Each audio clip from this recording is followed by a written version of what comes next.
Just starting now. Thank you everyone for coming on time.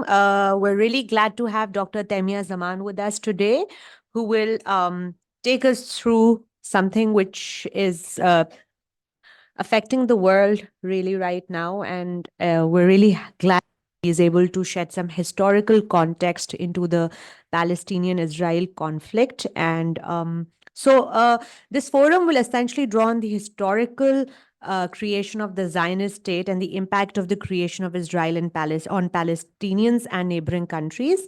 And so she will provide context for the events of October 7, 2023, which continue to unfold now, and she will discuss the forces shaping activism today. We've had quite a few of activism on social media, so hopefully we'll get to see some of that. Through parallels with British colonialism in India and how that continues to impact present day Pakistan, she will explore the interconnected nature of post colonial struggles in the global south. Dr. Zaman is a professor of history at the University of San Francisco, US, where she teaches classes on South Asia and Middle East. And she actually has taught at times at CBEC as well, connecting history with moral thought and how history and continues to shape moral thought. She's also a writer and artist, and we can see some of her paintings on in Dr. Mozum's office.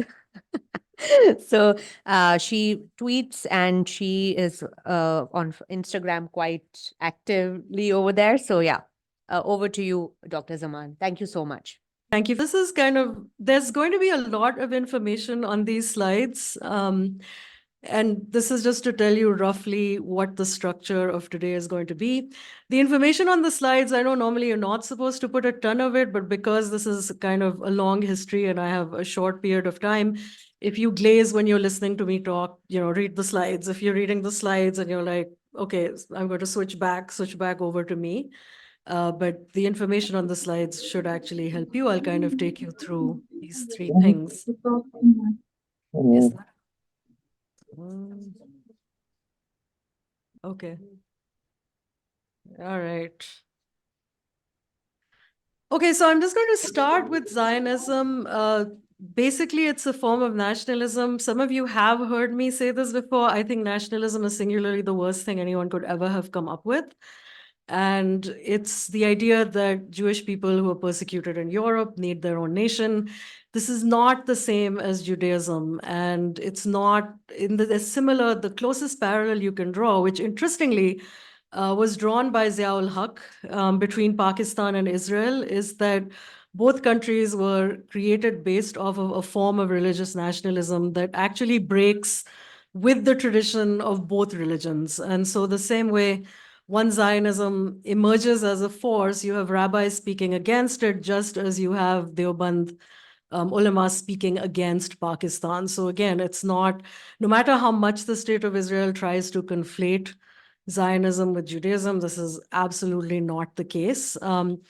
I've used this definition of nationalism particularly to point to how ridiculous it is. It's a 19th to 20th century European idea that people with the same culture, race, or religion should have a physical space surrounded by an imaginary boundary that doesn't really exist, that they can defend with armies, and then within that space, they can be free. So if anybody thinks this is ridiculous, it's because it is. And so the first Zionist conference happens in the 1890s. It's around the time, so in 1890, so it's 1897. In 1890, I think Jinnah and Gandhi were 16 and headed to law school. And then this is around the time the Zionist conference happens, and they actively say they want to colonize Palestine using Jewish agricultural and industrial workers. So this is the other thing, is currently the word decolonize or decolonial is banned on Twitter. And the idea is that Israel was not a colonial state. You really don't need any Palestinian sources to prove that it was. Zionist sources say that the goal of the Israeli state was colonization. So this is not something that activists are making up. It's historically the case. Also, nationalist movements, as we know them, were anti-colonial, as in the nationalist movement for India.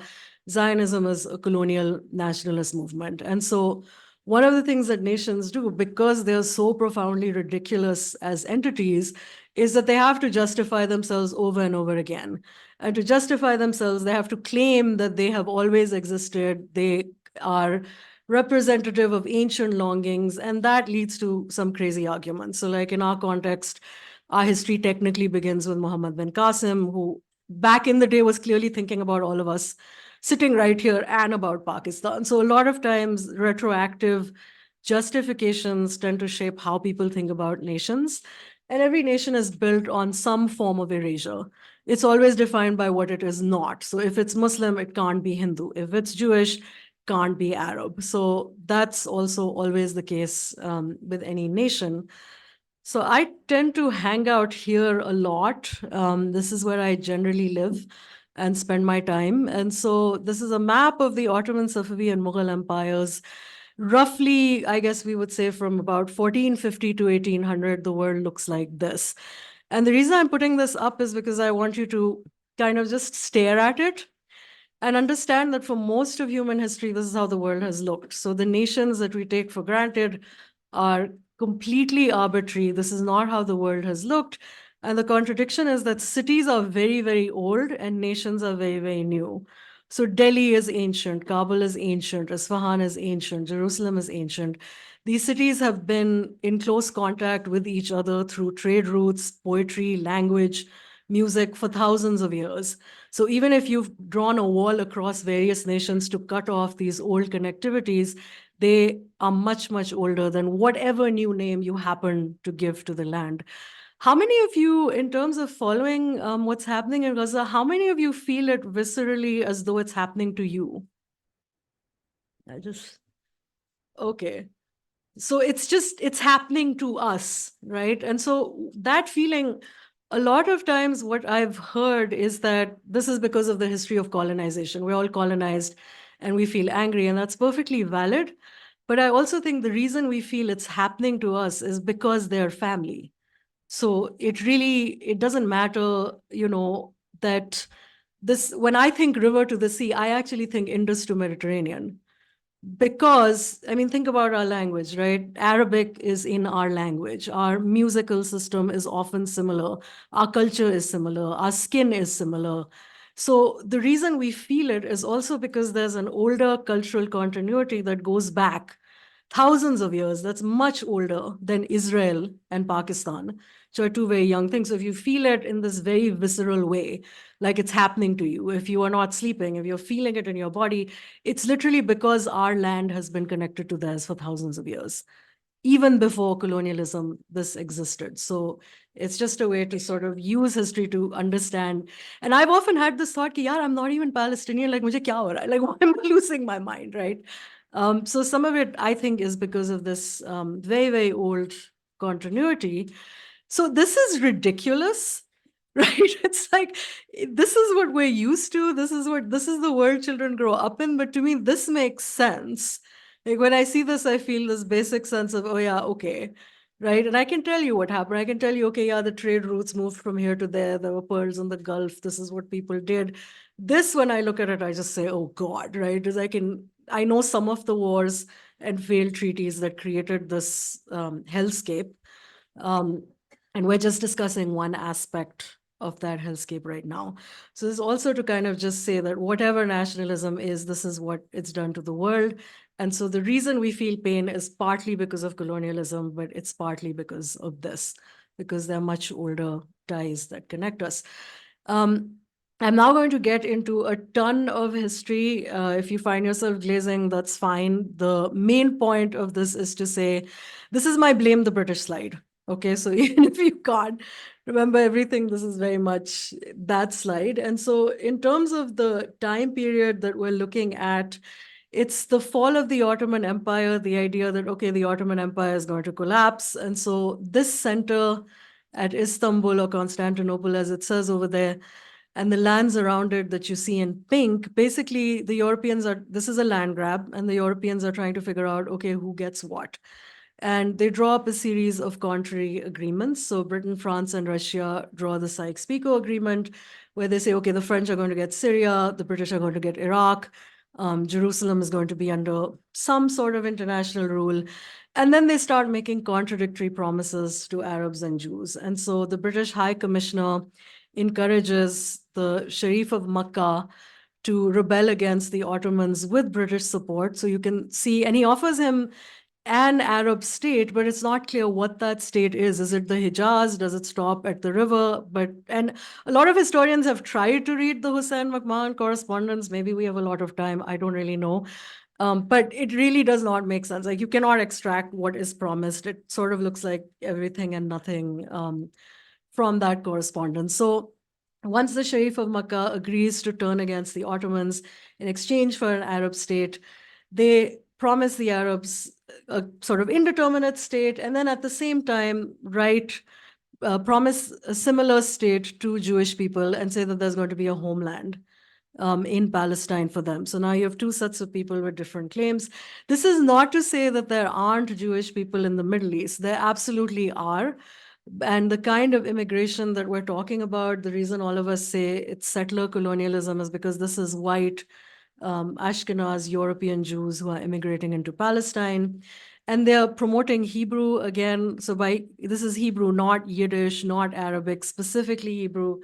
And they're setting up their own schools, their own factories. And what happens is that by the time we get to the 40s, you see these settlers becoming militarized.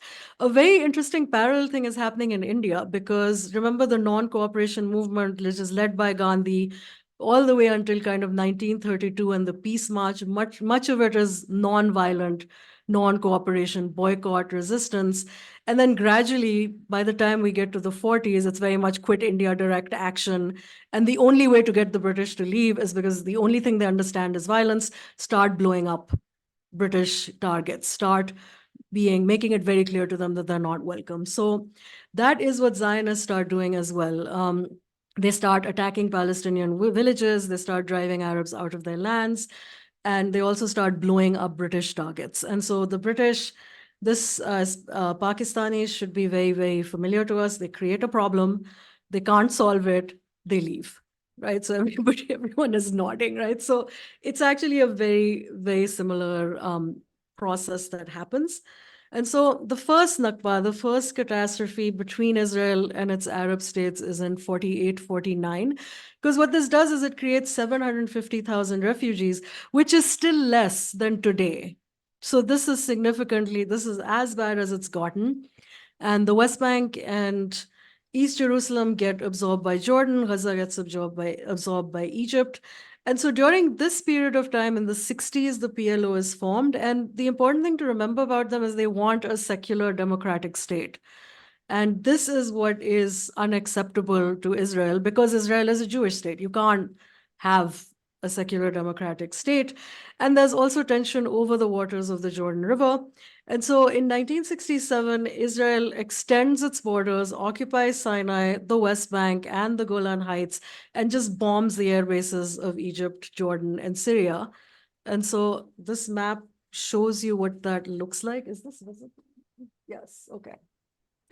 So the area in gray that you see extending all the way down, that's Sinai. And the consequences of this are actually disastrous, because now you have 1 million Palestinians that are under direct Israel rule. They start destroying more villages in the West Bank and Gaza. And one of the things that happens is there's this ongoing violence towards Palestinians. They can be picked up whenever. They can be jailed whenever. Their property can be seized whenever. And so there's people who do political science tend to know a lot more about UN resolutions. There's a series of failed resolutions. 242 is the one that's cited the most. And there are multiple cases against Israel in the United Nations. None of them ever come to anything. And they have not traditionally ever solved the question of the right to return home and what it would mean for Palestinians to live in Israel or to have a state in which their property and freedom of movement is guaranteed. And so this in 78, eventually Egypt does get back Sinai in exchange for recognizing Israel. And obviously, as you can see, this is not something that any Palestinian would want. And so what it also does is that then this spills out to all of the other countries, because now you have the governments of Lebanon, Syria, Egypt, and Jordan. There are Palestinian populations within these countries. Obviously, they're going to launch raids into Israel because it's occupied Palestine and they want their land. But then this leads these countries to feel resentful and to say, hey, this is not our problem, right? Ab aap log aa gaye. And so if you look at it now, Israel is actually an anti-Semitic idea, because basically Europe is not saying, oh, we committed the Holocaust, let's integrate Jewish people into Europe. It's actually saying, unko kahin bhej do, just give them a country so that we don't ever have to think about them. So Israel is actually pretty anti-Semitic as a project. And so now, once you have the state, Palestinians are displaced, Palestinians who had nothing to do with any of this.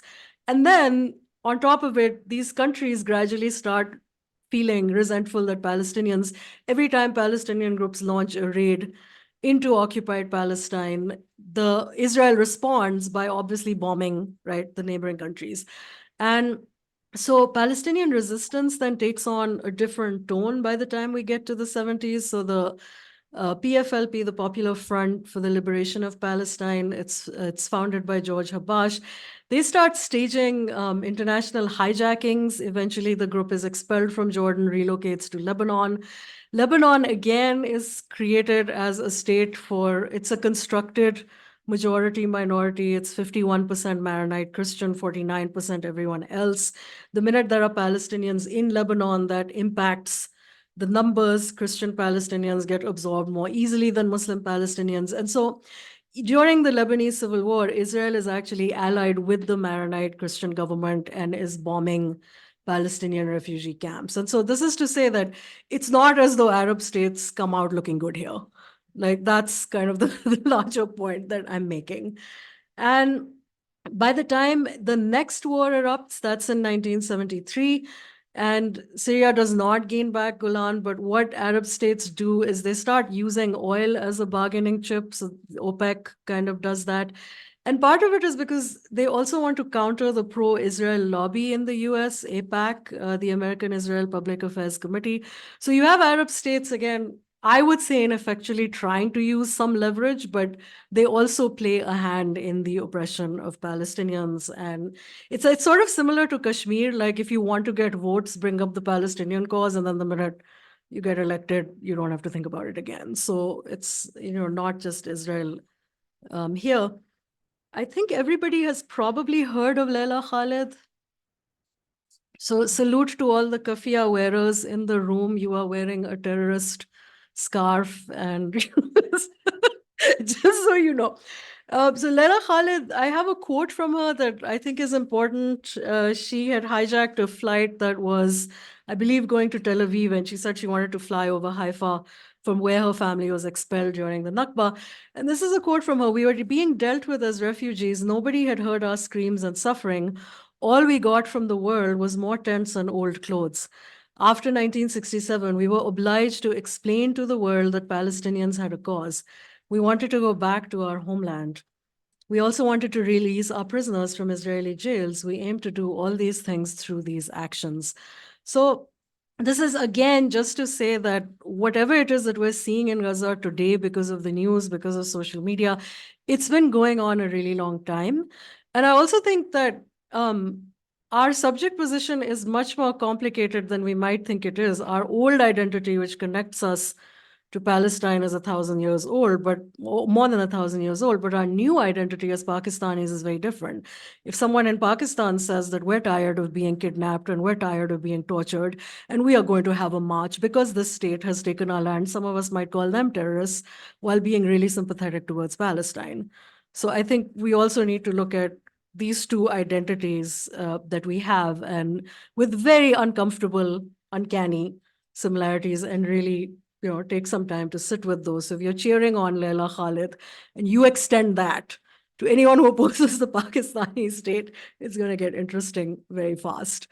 Okay, so the 1987 Intifada is the context for the rise of Hamas.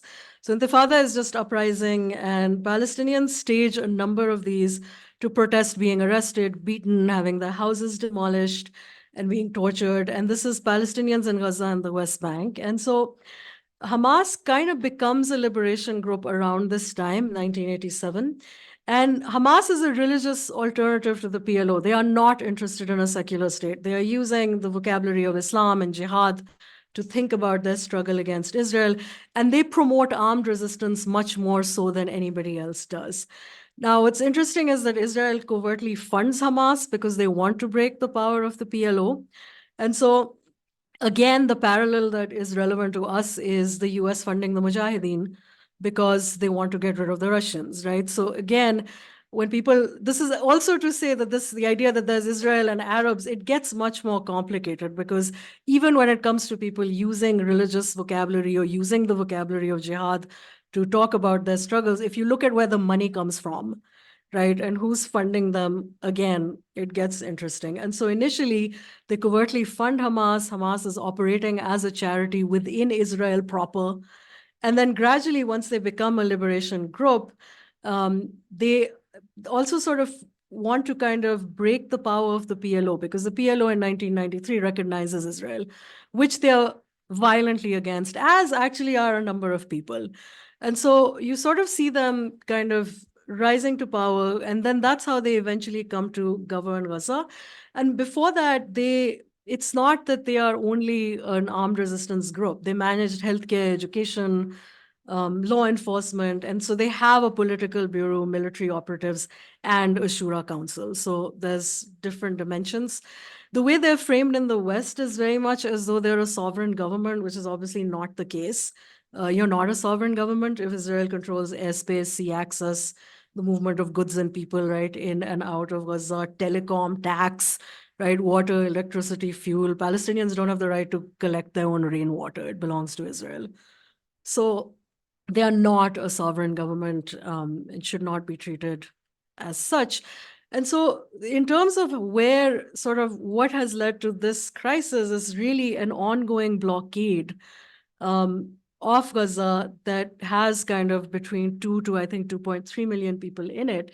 And the historian who I've read on this the most is Tariq Bekoni. He calls this a violent equilibrium, where he says that basically Israel claims, well, we've withdrawn from Gaza. That's the other argument that Zionists use a lot, which is we withdrew, we took our settlements out of Gaza. Now what are they upset about? So this is a key point. It's they didn't withdraw, they surrounded it. So this phrase that I'm sure everyone here has heard, open air prison, why are they calling it that? It's precisely because it's surrounded. Nothing can get in or out without Israel's control.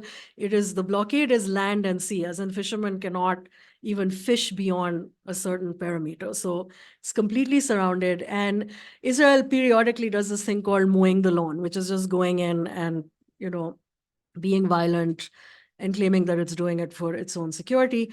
And the UN had said in 2012 that if this blockade isn't lifted, Gaza is going to become unlivable by 2020. So already, I mean, even before any of this happened, this is a very, very desperate, difficult situation. And the thing that, of course, never got any press coverage, as peace marches just don't get press coverage. If you're going to march peacefully, then, good luck and Godspeed to you. So there was a march in 2018. It was a non-violent march supported by Hamas to end the siege. This received no coverage, no concessions. In fact, Israel went in and killed 220 Palestinians, including 55 children. And periodically, Hamas fires missiles at Israel, and this is what leads Israel to negotiate for a ceasefire. So this reinforces this idea that actually the only thing Israel is going to listen to is violence. And so that's kind of the violent equilibrium. And so on October 7th, Hamas broke out of Gaza, attacked military and civilian targets, took hostages. And if you guys have noticed, the numbers on this keep changing. Is anyone observing how Israel just keeps changing the numbers? So I've updated it based off of the latest. I wouldn't be surprised if this changes tomorrow. It might be changing right now. I don't even know. But so I've just said a little over 1,000 Israeli civilians have died. According to latest count, 300 were security forces. Palestinian deaths are at 20,000 and rising.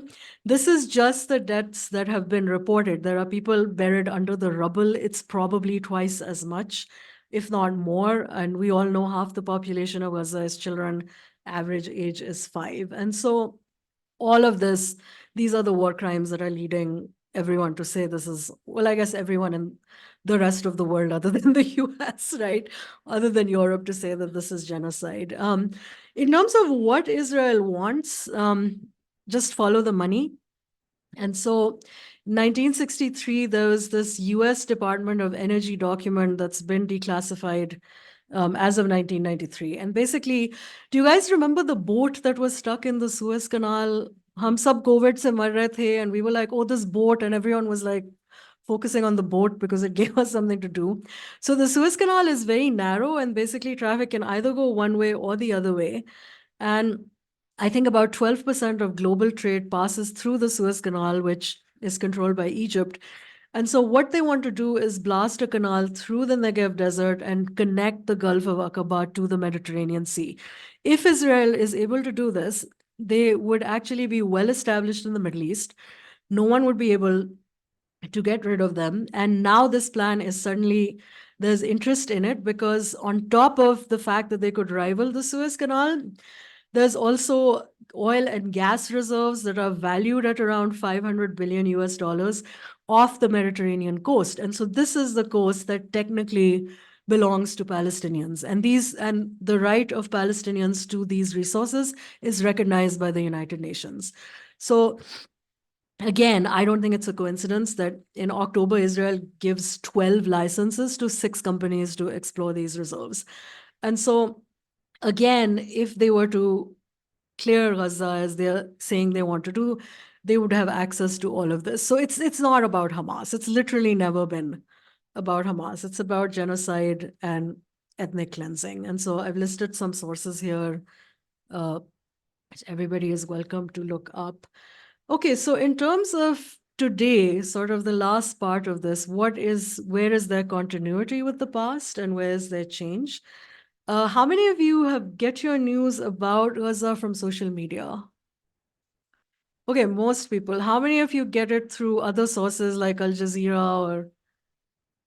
Okay. Al Jazeera is the only thing. Okay. How many hours do you spend a day reading about this? 2? 1? Do you doom scroll at night? Is it the first thing you check in the morning? No? Okay. Okay. So I think that this is different because, as you know, just because we've always been aware of Palestine, I think everybody knows. I mean, if I were to say, okay, when did I know about Palestine? I honestly couldn't tell you. I mean, I really couldn't. I've just always known. I think a number of us actually always have, and whatever. But in terms of like how much attention there is, a lot of it is because of social media. Also, people who are following it on social media are having a very different experience from people who are not. And so there are some generational divides here as well, because much of what we know is because of social media. And what's happening where there is continuity is that what's happening is a very extreme form of what's been happening for 75 years, but it's really on a continuum. It's something that Palestinians have known about forever, but the world is kind of waking up to it now because of a number of factors. And so I got my PhD in 2007. And when I was doing my PhD, I started it in 2001. And so 9/11 happened like the day after I started graduate school. I was 22. And from what I remember, you couldn't even say the word Palestine. You couldn't teach Middle East without condemning the terrorists who did whatever they did on 9/11. May they be bombed. And so you had to kind of go through this ritual before you said anything. And so for somebody like me, just going from 2001 to now, I've never seen this amount of support for Palestine in the US. The rest of the world, it's always been there, but that is very, very different. And so part of it is that there's a connection between Black Lives Matter and just police brutality, the carceral state, and also the movement to recognize indigenous claims to land, saying that, okay, Columbus Day is a problem. So in the past, I mean, the arguments that students would make in my classrooms were very much, well, the US also is formed on colonialism. Why is everyone picking on Israel? And, does that mean the US shouldn't exist? And now people are like, actually, yeah. Right? So I think So I think now, I mean, and this is very much Gen Z, right? This is very much kind of Gen Z millennials. They're just like, yes, man, like, what are you saying? And so, so this is happening. And so and this is not to say, again, I'm not trying to say, oh, like Gen Z is so brilliant, they figured this out.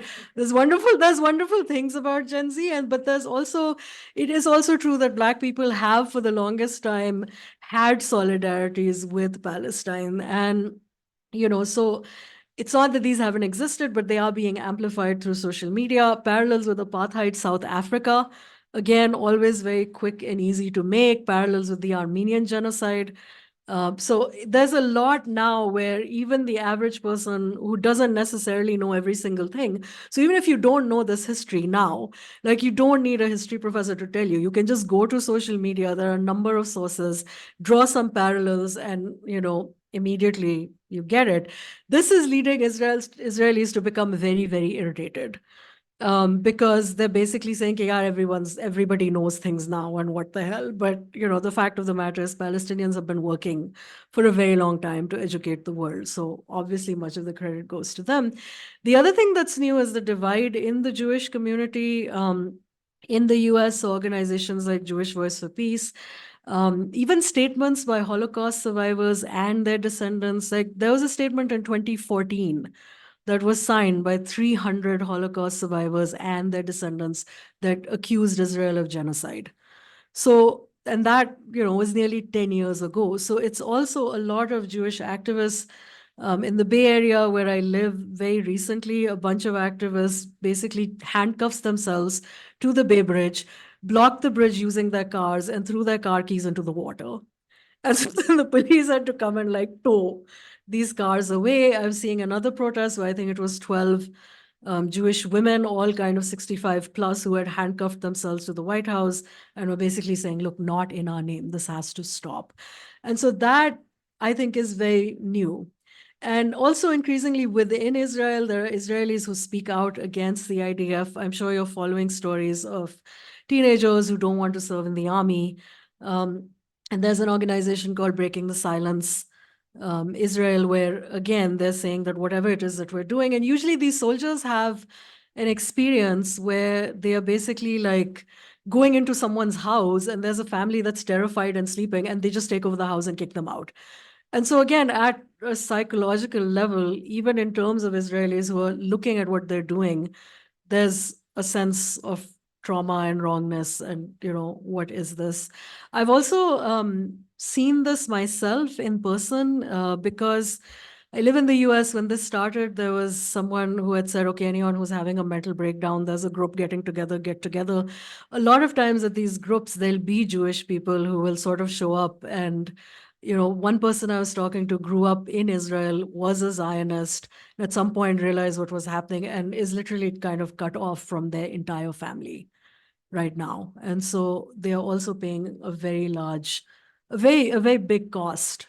And one of the things she explained to a bunch of us was that growing up in Israel, you really feel that the love and the loyalty that you feel for your family, your country, and your religion is fused. And so betraying that is betraying all of those things. And this is what I've heard from a number of Israelis.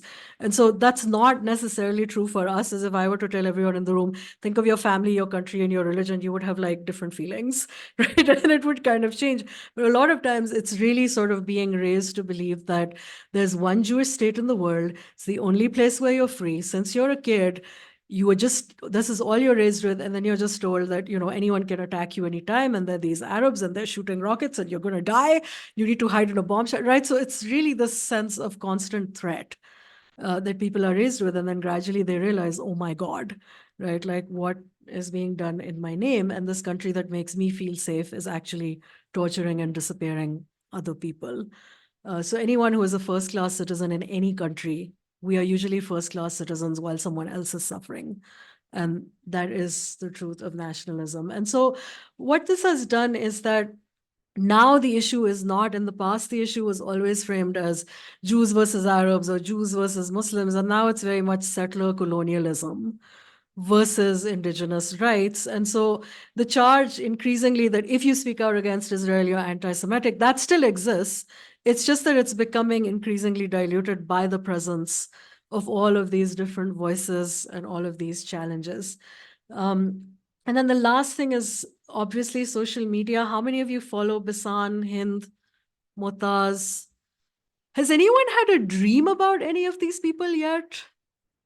I dreamt that Motaz died and I freaked out. My sister had a dream last night. So so these journalists are all Gen Z. They're all below the age of 30. So just three of them, Bisan, Hind, and Motaz, have 20 million followers between them on Instagram. Israel doesn't even have a million. In fact, Motaz has more followers than Joe Biden. And he posted something saying bye bye Biden, right? So it's like, so there's a real kind of defiance. Those of you who follow Bisan, she always says, "Hi, it's Bisan, I'm alive." So like every single day that this woman is alive. And literally, I mean, it's gotten to a point where you feel this connection where you're just like, those of you who are not on social media, just to explain to you what this feels like, that if these people don't post, everybody starts losing it. Then you contact your Arab friends. Then you say, okay, can you look at sites where people are posting in Arabic and tell us what's going on? So there's just this real sense of care where Palestinians are not just numbers. And the other thing is the double-edged sword of colonialism is the reason these journalists have these followings is because they speak English and they're Gen Z, right? So if you're sitting in the US and there's a young woman who looks just like you in her jeans saying, "This is my house, it was bombed," you're going to feel something. So anyone who speaks English tends to have a greater following than someone who speaks Arabic. But for that, again, there's now a site on Instagram called Translating Gaza, where they will just translate videos in Arabic. So again, English is a double-edged sword. It gives you power, but obviously the legacy of that power is something about which a number of us feel ambivalent. It's English that has created this level of reach. Yeah. I wanted to just play one video for people who are not on social media. So this is Bisan. How do I play this? What do I do? Hey everyone, this is Bisan from Gaza. I'm still alive. I'm now at Khan Yunis Khaza'a exactly. And as you can see, as the rest of the east places in Gaza Strip is destroyed. We're talking about the east of Beit Hanun, the east of Shja'i, the east of Khan Yunis, which is Khaza'a right here. So people are telling me that this place was also destroyed in the 2014 and the 2021 wars, and that they are used to rebuild the neighborhoods, rebuild the cities, and rebuild everything. So for me, and I don't know about you, this is the meaning of being Palestinian: to get used to get destroyed, then to rebuild again. This is Palestine. Yeah. This is something that Motaz posted. So a lot of times what journalists will do is respond to the news where they'll say Israel is saying this, actually this. Israel is saying this, it's actually this. They'll tell you that there are a few solar panels that they use to charge their phones. They'll tell you about the lines that they have to wait in to go to the bathroom. They'll tell you about digging family members out of rubble. And they are literally risking their lives to do this. And so this was a long entry that Motaz had done. And a lot of times, I mean, what's horrific is you will be following someone on Instagram and then find out that they died. So these people are really kind of writing or reporting at this knife edge of death, where any minute they could be killed, any minute. And so every entry has this urgency. Just this could be the last, this could be the last. And then you read someone's last message and you find out that they died. And so again, if you feel it's happening to you, it's because it quite literally is. So it's kind of, and that is really, really different from anything we've seen before. And it kind of goes beyond just feeling a level of sympathy that this is injustice to just a deeply felt sense of empathy where you just think, if this person dies, you are going to experience it. And you don't know how many of these people are going to be alive at the end of it. We really don't. And so a lot of times there's also moments where journalists will post something where they'll say, oh, we saw this and it gave us hope. Like we saw a protest. This one journalist, Plastia, had posted these pictures of her that kids in Pakistan had made. So she was like, oh, these kids in Pakistan sent me this email with these cute drawings of me. So it's also like, it's not just observing, it's also interacting. It's also a way for Palestinians to say, okay, this is what we want you to do, now do it. And boycott institutions that support Israel, educate people about Palestine. And a lot of it is really, its witness is don't look away. Just keep looking, absorb the stories, because the whole point of witnessing is that once you witness and learn, you have the ability to educate others. So it's also like a form of communication. It's not just one way you're reading the news or you're reading about statistics. It's also Palestinians saying, we saw you guys marching, right? We saw your protest. So it's also kind of keeping hope alive. And also, if you live in the US, these protests they kind of act as a lantern in the dark, where if you signal on social media that you are supporting this cause, people know how to find each other. So that's part of it as well. And so to kind of come back in some ways to how I began this is that yes, absolutely what Israel is doing is horrific and it's a genocide, but it represents the most extreme form of the violence that's built into nationalism. By the time this level of just horrific violence that defies every law of nature, everything we think about ethics, like this is just had se bahar, beyond even what we can imagine. This is too far gone for intervention. But the point is, how can we intervene sooner? Right? It's like, at what point can we intervene before it gets to this point? Certainly, we should intervene here too and continue to do whatever we can. But ultimately, nationalism is violent. And so Palestine is a lot of things. It's a moral litmus test. It's also a representation of anyone who is suffering from any nation state's violence. And so genocide is real, but it has a continuum. It's not that a state just wakes up one morning and decides it's time to eliminate a population. There is low-level endemic violence that population is already living with. They're living with forced disappearance. They're living with torture, arrest, surveillance, right? Control of movement, lack of access to resources. And usually whenever they resist peacefully, it's not covered. And then the minute they turn to a violent resistance, oh my God, those terrorists. Right? So again, if any of this seems familiar, it's also important to ask, what side are you on and what are you supporting when, and what are the forms of violence that you can actually prevent? Is it the relative who's saying something that you can talk to? If someone is feeling very strongly about Palestine, can that empathy be used for greater good in Pakistan? Can we all look at nationalism and our location in it differently? Because everything that everyone is feeling, it can either lead towards complete helplessness, where you're just lying. I mean, I do this, so I'm not judging anyone. This is like where you're just lying in bed and like hours have gone by and you're doom scrolling and you're crying and you're losing it. And like, you haven't done anything that day, right? Haven't educated anyone, haven't written anything, like, "Aap bas bistar mein ro rahe hain." And I've done this, right? Or can this be galvanized towards something else? What about the populations around you, right? What about your own complicity in violence that you might not have thought about? I was raised to love the hell out of Pakistan. It took a much longer time for me to realize, oh, right? Like my friend who's Christian experiences this country very differently.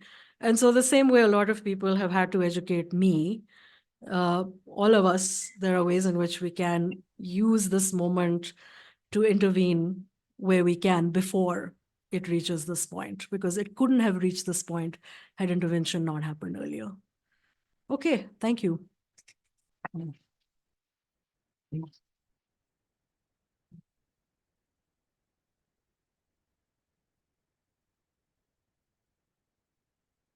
So are we doing Q&A? Yeah. So usually with Q&A, there's dudes who ask the first questions and then women come up to me after the talk. So if this happens, I'm going to observe it and we're all going to observe it together, but I'm just going to say it. Okay, go. So I'm going to be the first woman to ask. All right, congrats. Let's do it. Okay. So one thing, and it may be a very basic question, a very stupid question as well, but that's fine. I'll Oh, it's fine. Yeah. what is US's stake in all of this? Yeah. So you have this government who's doing what it's doing, but then you have the public who really is, a lot of public is just opposing it, right? So what is this? What is the Yeah. US stake in? Oh, that's a great question. And it goes all the way back, to Woodrow Wilson, the foundation of Israel. Basically, Israel is their partner in the Middle East, and the Middle East has oil. So really, this is the simplest answer, is that it's a region whose resources they've been interested in for the longest time. Israel is their number one ally. Whatever projects Israel undertakes, of course, the US wants a stake in those. And so some of it is that it's kind of like a satellite presence of the US in the Middle East, and has been. And in terms of the groups of people who support Israel, I'm not sure, because to me, it's also self-selective. Like, I, of course, know, like, in the world in which I live, which is San Francisco, everyone supports Palestine, right? But in terms of the control that APAC, or the control that is exercised even in academia, where professors speaking about Palestine can lose their jobs, get censored, the accusation of anti-Semitism can cost you your career. So in some cases, it's fear. In some cases, people really just don't know.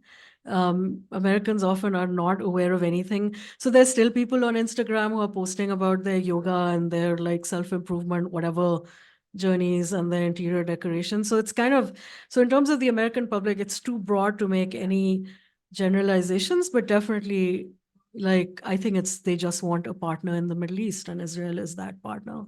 Yeah. Yeah. I can't see everyone, so yeah. Dr. Saab, yes.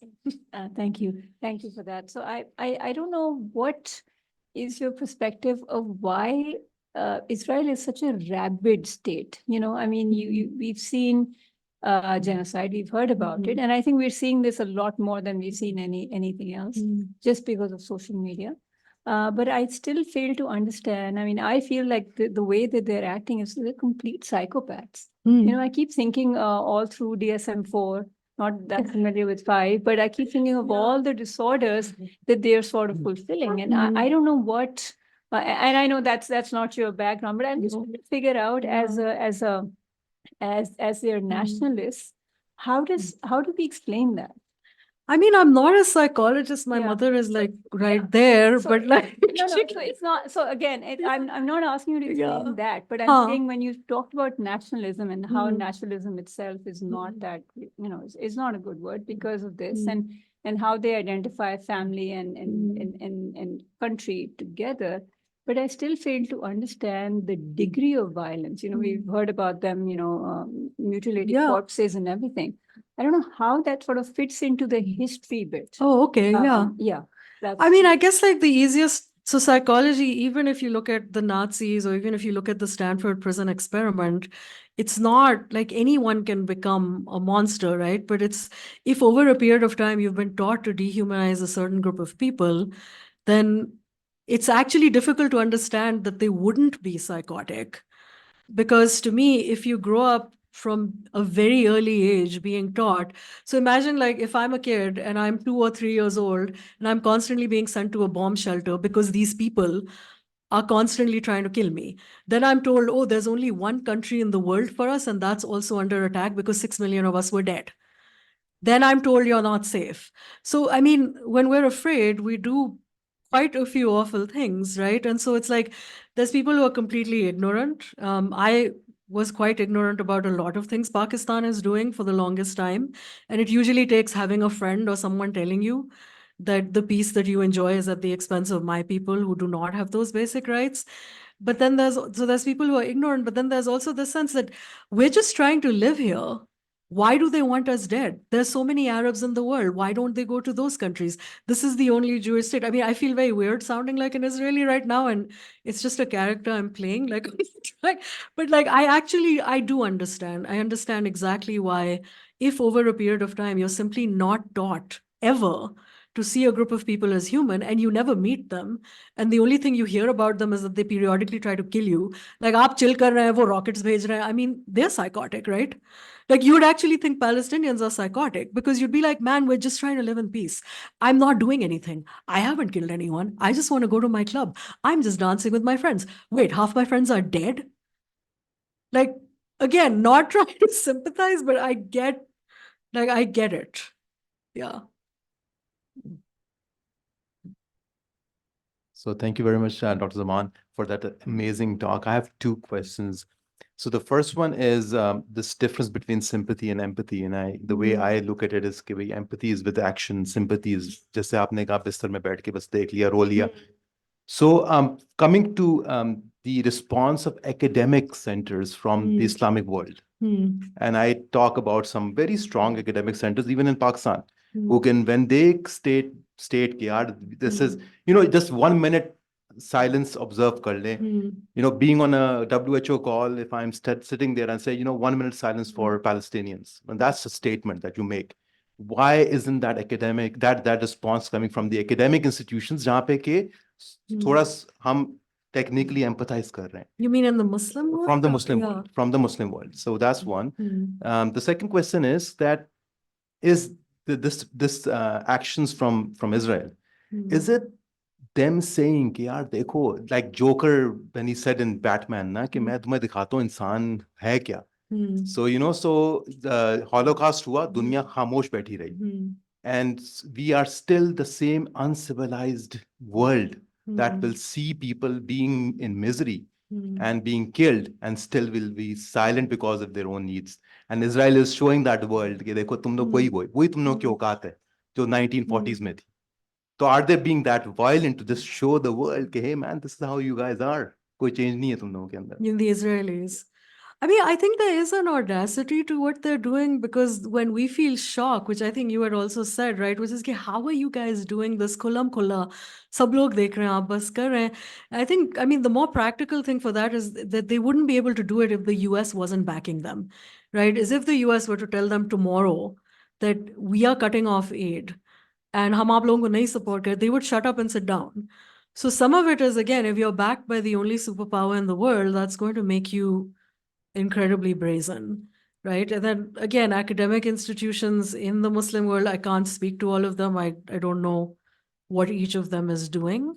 I do have some thoughts about empathy, so I'm glad you asked about that, because in some ways, like, there have been some attempts which I don't really agree with. So Seeds of Peace is one organization where they basically say, oh, if Israelis and Palestinians could just have empathy towards each other, this would be fine. But the point is that the powerful demand significantly greater amounts of empathy than people who don't have power. When someone doesn't have power, they tend to know a lot about you. So anyone who's sitting in Pakistan, if you have a cook or a driver, unko aapki life ke baare mein sab kuch pata hai, you probably don't even know how many siblings they have, right? But they know everything. So the thing is, like, empathy is always extended by those who don't have power towards those who do, because that's how they survive. So if you say, let's bring everybody to the table and have empathy, it tends to flow from less power to more. But what really needs to happen is for the powerful to have some amount of empathy, right? And I don't know whether that takes place in silence, but I think what happens is that if people start feeling defensive, and if they start feeling they're not able to sit with that feeling, then that tends to ricochet off in different directions. Is like, it's very hard to sit with the feeling that I am powerful, benefiting off of someone's oppression. It's easier to say, yes, but they did this first. Yeah, so it's like, so I think the point you brought up about silence, sometimes you really do have to sit with the fact that a lot, like someone like me, I often feel like an Israeli as much as I feel like a Palestinian, because I live in a country in which I'm a first-class citizen and other people are not. And the minute I start having empathy for them, it makes me feel really bad. So, it's like, so it's hard actually to sit with that. Yeah. Okay, so someone at the back, and then, yeah, go for it. Yeah, hi. Thank you for your great talk. I also teach history in the US, Oh, and I cool, was okay. very interested in what you were saying about the generations and everything. So I'm part of this group of faculty that was supporting the students. We're having a sit-in, and there were actually 30 student groups at an institution of 1,500 students. So groups of students who issued Where are you? Swarthmore Okay, yeah. College, who issued long statements in solidarity Yeah, with Palestine. Yeah, I remember. Yeah. And there was a counter reaction. And then there was all kinds of things that were happening to the student protests. that led then to the creation of a group of faculty who, mostly junior faculty, mostly faculty of color, who started off supporting the students, but then became a community that has never before existed for me at this particular institution, showing that that generational shift is also happening amongst the faculty. So all of that is good. At the same time, because of all of these movements, there is this movement to what you were saying about defining anti-Semitism. There's now, and maybe you know more about this, I just learned about this, there's now this conversation about there being two very distinct definitions of anti-Semitism. So one of them was a definition that was passed by the International Holocaust Remembrance Society, which said that any critique of Israel, or actually anything bad that Jewish people have ever done, is anti-Semitic. And then there's the Jerusalem definition, which is much more like, I mean, rational. I mean, it's that, it doesn't include that at least. So Harvard and Penn, I believe, have officially decided to adopt the Holocaust Society definition, meaning that anyone who critiques Israel is being anti-Semitic. My institution there's now this committee that has been established to study definitions and to come up with an institutional definition of anti-Semitism.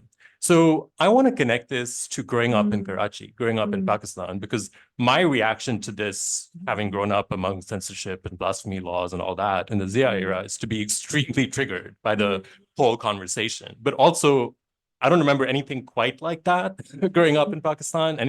I don't remember a committee under the principle of a kind of liberal academic model. The idea that a committee can define something like this, I was also triggered as a historian. So my question coming from this particular story is about how to react to that, because my first reaction, I am going to teach a course on crusades and the much deeper history of Europe and its obsession with the Holy Land, and how that changes after 1492, and how after 1492 and the expulsion of the Jews and Muslims from Spain, there's all kinds of interesting links between. So you go to the Ottomans from there, like you follow the Sephardic. Okay.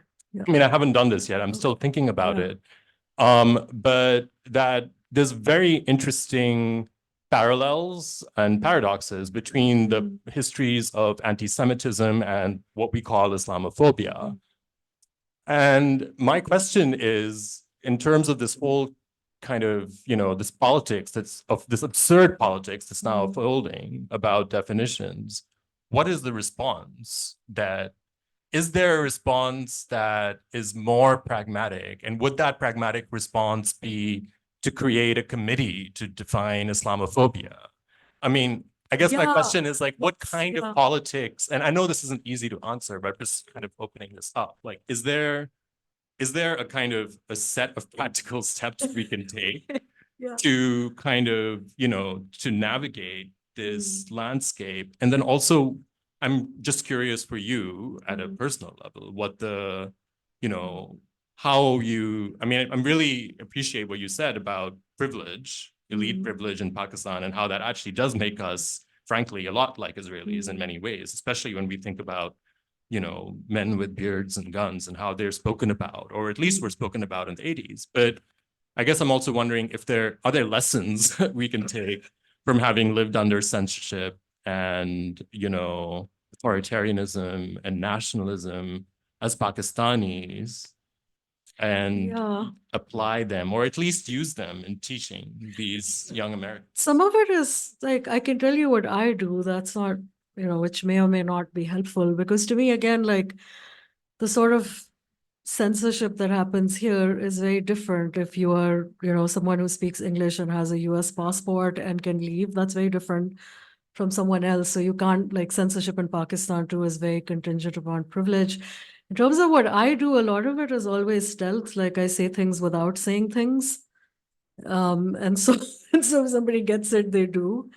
And so, like, I didn't name any ethnic group in Pakistan that's being forcibly disappeared and doing peace marches, but everybody knows what I'm actually saying. Except if you name it, I'm just going to say, I never said it. What are you saying? So I think, like, So I think some of it is that, but I also think, I mean, this whole like the irony of it is that it's actually like there's many layers. Some of it is like, as historians, the AHA, the American Historians Association, they haven't made a single damn statement, right? At our school, history majors are the whitest group of people, the most sheltered.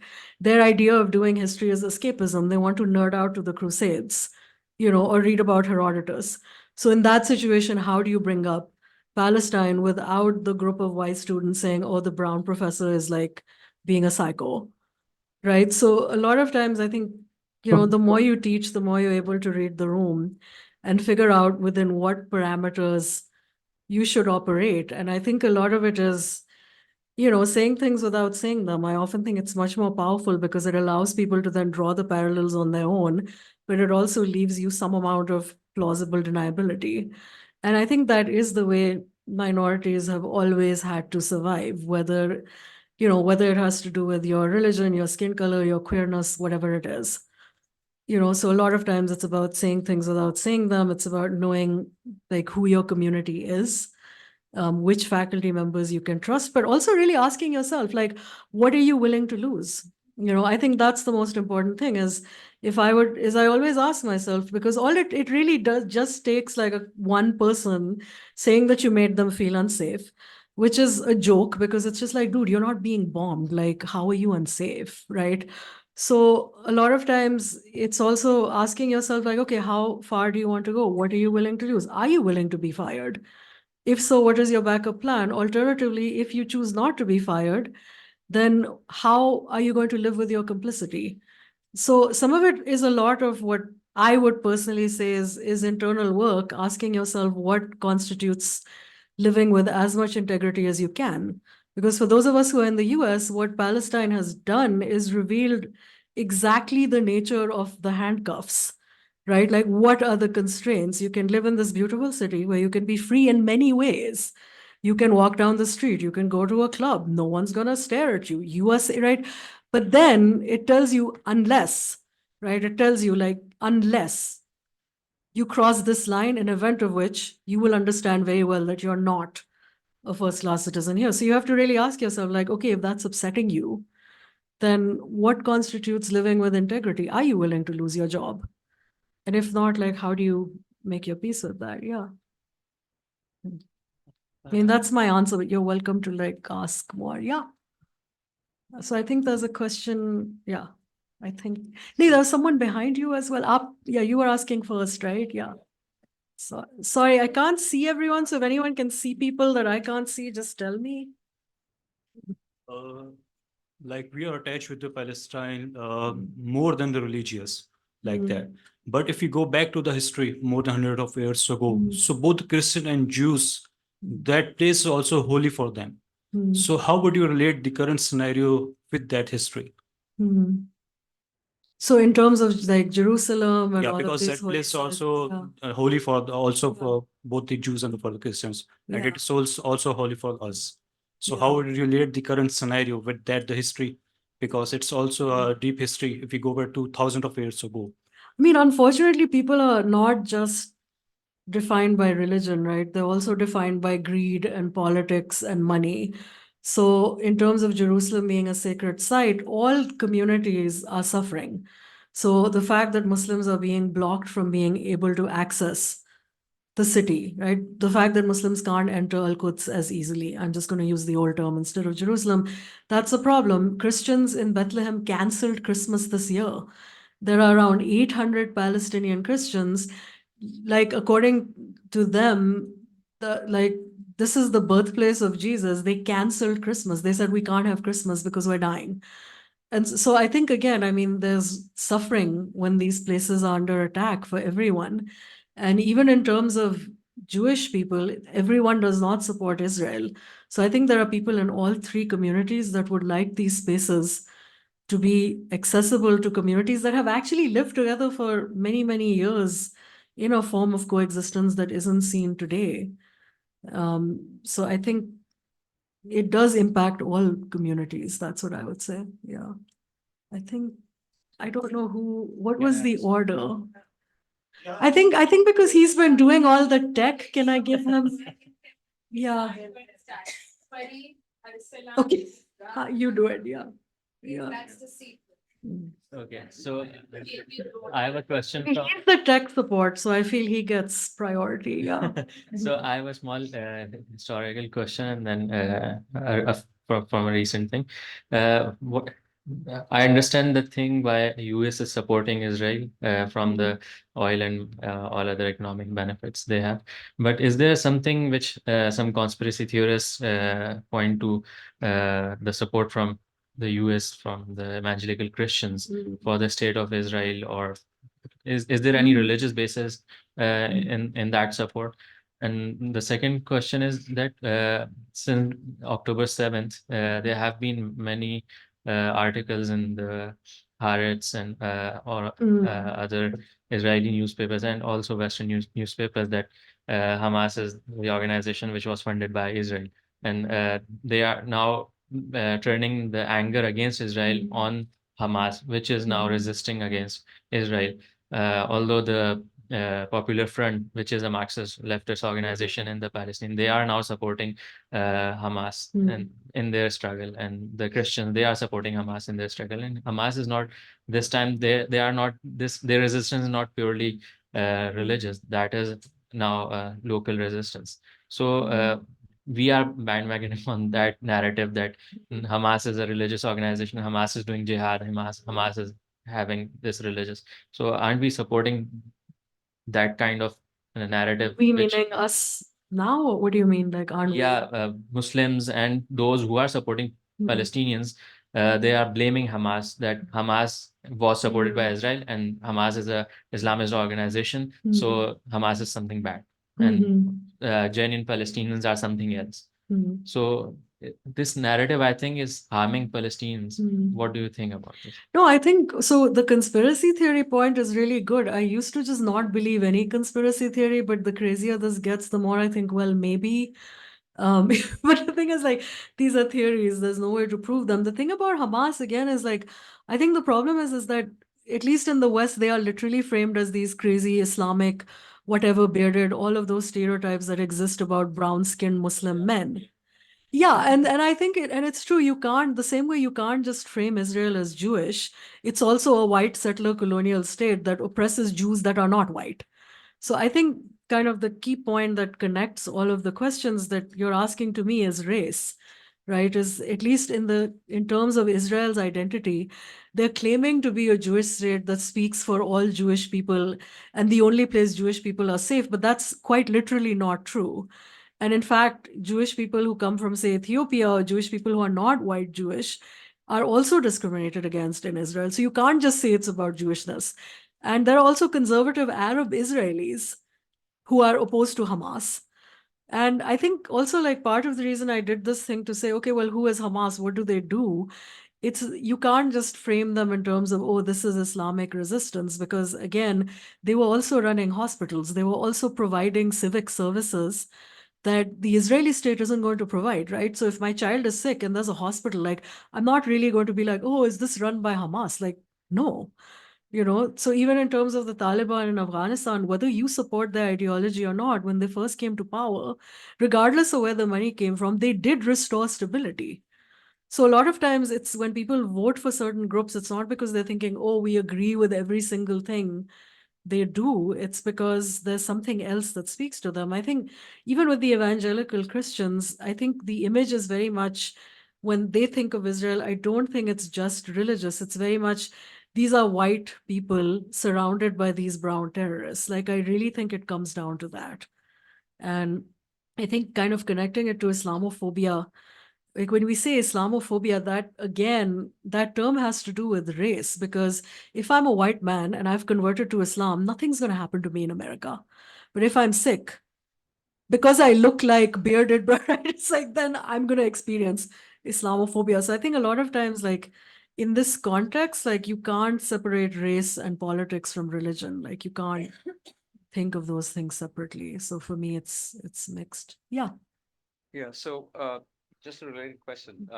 So there is a concept about Zionism. Sorry, I can't hear. Okay, so most of the brutality or the one-sidedness of the conflict comes from this concept of Zionism. And there is a concept about Christian Zionists, which you're talking about evangelicals.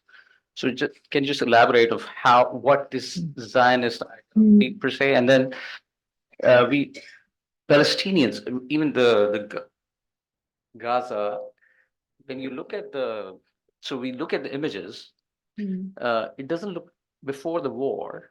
It wasn't a shanty town. Right. It's pretty developed.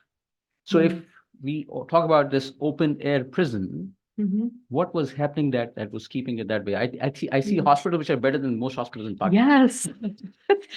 There's that house with the swimming pool, and yeah, I mean, that comment, it has been made, and you're right. So the first thing, I think, both this idea of Christian Zion or Zionism, I think there's this attachment to the ancient land and the ancient past as mentioned in the Bible, and that tends to completely almost fossilize that past and see it as this ancient empty land that white people can move into whenever they like. And the open air prison, I think that was very specifically about the blockade. And the word prison, again, some people are questioning because they're saying, look, to be a prisoner, it means you might have done something wrong where you're being put in jail. But with the open air prison, I think it's even within that, it's pretty clear, kind of like Pakistan too, as Pakistan is quote unquote third world developing country, but there's enormous wealth here and there's enormous poverty. So I think what I see as well, because before this, I wasn't focusing on the architecture. And then suddenly I had a similar thought where I was like, yeah, is ghar mein swimming pool hai? Like what? Right? And so the sense I get, even when I see the journalists, like it's clear that some of them seem like the equivalent of DHA burgers, right? They speak English, they live reasonably well, which doesn't mean that unke saath jo ho raha hai nahi ho raha, obviously ho raha hai. Right? If there was a war, all of us would suffer. But then the others where it's pretty clear that they seem to, the English isn't as good. They seem to come from more middle class backgrounds. So I think, when you say it's an open air prison, some of it, that just refers to the blockade. It refers to the fact that you really can't leave and you don't have control of anything, include your electricity, your resources. So I think that's the prison thing. That doesn't mean that everyone in there is kind of living in a cell. But I think anything that involves Zion, the idea of Zionism, it's really sort of that earlier thing I said, which is justifying claims to land based on a sense of ancientness, but not really seeing what's there. And so a lot of times it's this idea that you're going to go to this birthplace of Jesus, but it's like, dude, usse matlab kahani badh gayi hai. Like a lot of stuff has gone down since then, right? It's like, why are you looking for these ruins in the past to justify your ancient claim to land? So I think it's partly that.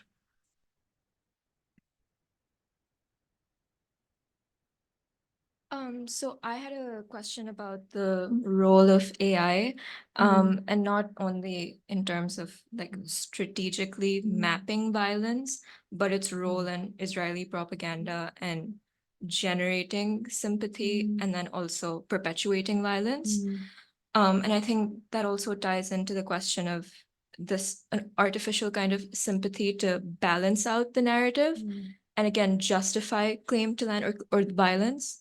And so I remember a couple of months ago coming across some that I later learned were AI manipulated images of dead Israeli children. And so I wonder 10, 20, 30 years down the line, which images end up in the history books. And if both of them end up in the history books, that's also still the creation of like a master narrative that is run by Israel. The AI point, yeah, because they're even using AI now to bomb different neighborhoods. So, and in terms of the propaganda, even the thing I had said earlier about how the numbers keep changing, it's by the end of it, it's happening so rapidly that you just don't know. And a lot of these manufactured images, like they have entire teams of bots that will work on it in terms of if somebody is on Twitter, then you'll have a bunch of people saying, no, actually this happened, that happened. And in terms of like how important AI has been, I think the AI is a continuation of how much money Israel spends on Hasbara propaganda. And the amount of money, which is also probably paid for by US taxes, is insane. I mean, to the point at which, like, this is even before AI. When I started teaching at USF, it was 2007. I hadn't published anything. I was just 27, had graduated with a PhD, gotten a job. I get a FedEx package from Israel saying, we're inviting you to an all expenses paid trip to Israel. And I was like, how do they even know about me? Like, I'm so irrelevant, right? So I looked at, and they had, of course, it was very smooth. And I was just like, what? And of course, because I'm Pakistani, I was just like, I need to hide. They found me, right? It's like, you just become paranoid really quickly. So I was just like, "Ye kya ho raha hai?" And then it turned out, I looked at the names of people who had attended. So I emailed a couple of people with clearly Muslim names. And they were like, this is a propaganda trip. And if you want an all expenses paid trip to Israel, go to Israel. I was just like, I'm so creeped out right now that I'm obviously not going to do anything. So I didn't respond. And then like the next day I get a phone call in my office. It's this dude saying, hi, is that Dr. Zaman? He was like, I'm calling from Israel. Did you receive our package? I was just like, what? And so I was just like, oh, yes, but I'm not interested. And the guy said, why? I was like, well, do we go to the occupied territories? And he kept saying, well, it's for your security. We just want you to know about it. And I'm just like, I'm talking to some rando. And he wouldn't tell me his name. He just told me his first name was whatever it was, Neer or something. And he wouldn't tell me his last name. I was like, listen, please tell me your last name. His last name was Bombs. Boms. So then obviously I died laughing. I was like, lols, your name is Bombs. And the phone call did, like, it didn't go well. And then after I was like, dude, your name is Bombs. And so that's eventually, obviously, the phone call ended. But my point is to say that, like, this is a continuation. Like, even before AI, I mean, there's birthright trips, right, for Jewish Americans to go to Israel. Anyone who's Jewish can move there. 10% of Israelis are dual citizens. So I think I see AI as one more layer. But in terms of what would be remembered 30 years later, I can't say, but I also I would like to believe in the power of the counter archive, right? Because no archive is ever complete. Every archive is incomplete. Every archive consists of silences in the record. And so what Palestinian journalists are doing right now is creating a counter archive, right? Just eyewitness reports. And people are, saying we need to document this, create websites, digitize. So I think a counter archive is also being created. So I would like to believe that signals that it's not just going to be AI, but I mean, that's what I believe. I have no way of proving it. But it's a good question. Assalamu alaikum. Hey, My name walaikum is salam. Fahid. Thanks a lot for a wonderful talk. सिर्फ एक चीज मुझे पूछनी थी कि in the context of the history, as you have read and talked about, especially the places where there was colonialism like Pakistan, India, and all that. So how do you see the future of history, of this all? How would it actually form? I don't know. I guess there's so many parallel futures that take place, right? Like, I would like to say I see the future as something I can't imagine. And that gives me a lot of hope, because if someone had told me in 2001 that there will be a day when there will be protests on the street for Palestine in America, where Muslims would be chilling and saying their namaz in Jamaat while policemen are next to them and drag queens are hanging out nearby, right? As I would be like, what? And so I think, maybe because I'm 44, so I've seen things in some cycles of decades where I've seen the things I couldn't have imagined have taken place. So I would like to believe that the future is something I can't imagine, because to me, that's the most hopeful thing I can say. Yeah. Yeah. So for me, I see that history tells us that something is possible, but it has happened in the past. So this is war. And so is there in history some example of resolution of such kind of scenario, or do we need some novel idea or strategy, something to end for the peaceful resolution of this kind? It always Thank you. involves politics. I mean, so for instance, I guess the closest parallel I can think of is the Armenian genocide. And when the US was allied with Turkey, right, when Turkey was trying to be secular, get into the AU, there was no Erdogan, whatever, the US and Turkey were allies. Turkey did not recognize the Armenian genocide. So the US didn't recognize the Armenian genocide. APAC didn't recognize the Armenian genocide. Until then, when Turkey started heading in the Islam direction, US-Turkish relations faltered. Armenians went and pressurized APAC in the US and said, you guys are Jewish and hello Holocaust.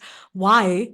do none of you recognize the Armenian genocide? The fact that the US recognized the Armenian genocide was because they were no longer friends with Turkey, not because the fact of the genocide changed. So a lot of times it's weird things like this.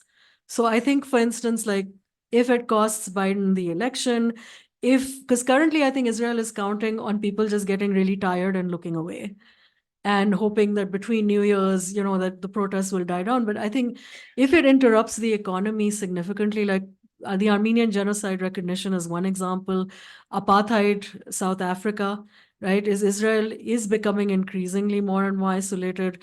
The US empire, I think, is on the wane. So I think a lot of times, like political developments around something will shape how people respond to it, but I think the turning of the tide is a very, very slow thing. So a lot of times, like, I don't know what I might see in my lifetime or someone else might see. Like, I think something is turning, but I think it's very slow. And I don't know what configuration of events is going to lead to what.